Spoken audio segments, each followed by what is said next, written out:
Hello दोस्तों, welcome to crime tracker channel. दोस्तों, आज हम बात करने वाले हैं एक ऐसे देश के बारे में जिसने न केवल हमारे देश के प्रधानमंत्री के बारे में अभद्र भाषा का प्रयोग किया, बल्कि हमारे देश के लोगों का भी अनादर किया, जिससे हमारे देश की जनता ने सोशल मीडिया पर तहलका मचा दिया। दोस्तों, ये एकजुटता है किसी भी देश की असली ताकत होती है, क्योंकि किसी भी देश के पास कितना भी वेपन हो, अगर उस देश की जनता अपने देश के प्रति वफादार नहीं है तो उसकी हार निश्चित है। सौभाग्य से हमारे देश में एकता की कमी नहीं है, क्योंकि हमने कभी कभी ऐसे माहौल देखे हैं भारत में जिसकी चर्चा वर्ल्ड मीडिया भी करती है। चाहे विंग कमांडर अभिनंदन को छुड़ाना हो, चाहे वो सर्जिकल स्ट्राइक की मांग करने वाले हमारे भारतीय, इन्होंने समय समय पर इस सोशल मीडिया पर अपनी छाप छोड़ी है। दुनिया ने देखा भारत ने कैसे #बायकॉट मालदीव ट्रेंड करवा दिया। दोस्तों, मालदीव को भारत ने बहुत सहायता प्रदान की है, चाहे वो 2000 का वाटर क्राइसिस हो या वहाँ के विद्रोहियों द्वारा 1988 में तख्तापलट करने की कोशिश। भारत बहुत ही मजबूती के साथ मालदीव का हाथ एक बड़े भाई के जैसा थाम कर रखा था, लेकिन जब से मोहम्मद मुइजी की सरकार आई तब से उनके मंत्री काफी ज्यादा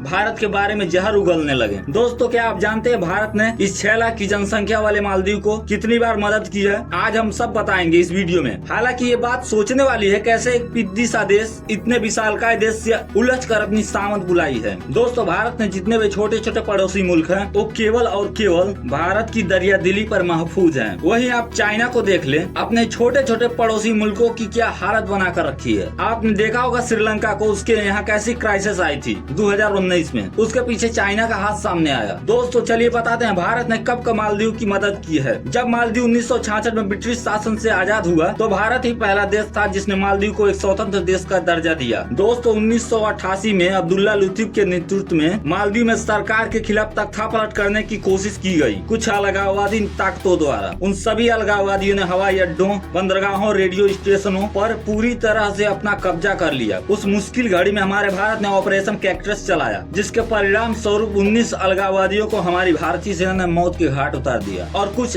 आतंकवादियों ने बोट से भागने की नाकाम कोशिश की, लेकिन भारतीय सेना के सैनिकों ने उनको श्रीलंकाई तट पर पहुंचने से पहले ही दबोच लिया और उन आतंकवादियों को मालदीव सरकार के हवाले कर दिया। दोस्तों, 4 दिसंबर 1914 को मालदीव के जल उपचार संयंत्र ढहने के बाद माले में पीने का पानी की भारी मात्रा में किल्लत हो गई। तब मालदीव ने भारत से आग्रह किया उसे इस संकट से बचाया जाए। दोस्तों, भारत ने बड़ा दिल दिखाते हुए उसे लाखों लीटर साफ पानी मुहैया कराया, जिससे उनके लोगों की जान बची थी। दोस्तों, आपने देखा कैसे भारत ने पूरी दुनिया में छोटे देशों को भी फ्री में कोरोना वैक्सीन उपलब्ध कराया था। उसी एक छोटे देश में मालदीव भी आता है। कोरोना में मालदीव की इतनी बुरी हालत हो गई कि कोई टूरिस्ट नहीं आ रहा था उनके देश में, लेकिन भारत ने बड़े भाई की तरह मालदीव को $150 मिलियन दिया। इसके अलावा भारत ने ऑपरेशन संजीवनी के तहत मालदीव को 6.2 टन दवाएं उपलब्ध करवाई। दोस्तों, मैं चाहता हूं कि आप इस वीडियो को ज्यादा से ज्यादा शेयर करें, ताकि भारत सहित दुनिया वालों को ये पता चले कि मक्कारी और दगाबाजी में मालदीव कितना आगे है। दोस्तों, भारत के पास इतनी अपार शक्तियां होने के बाद भी वो इन ताकतों का कभी गलत इस्तेमाल नहीं करता। आपने देखा होगा बांग्लादेशियों में भी भारत के प्रति कट्टरता बढ़ती जा रही है, लेकिन उनको शायद यह नहीं ज्ञात है कि जिस आजादी से वो भारत विरोधी बातें करते हैं, वो आजादी भारत ने पाकिस्तान के मुंह से छीन कर उनको दिया था। दोस्तों, चाहे पाकिस्तान हो या बांग्लादेश या फिर श्रीलंका,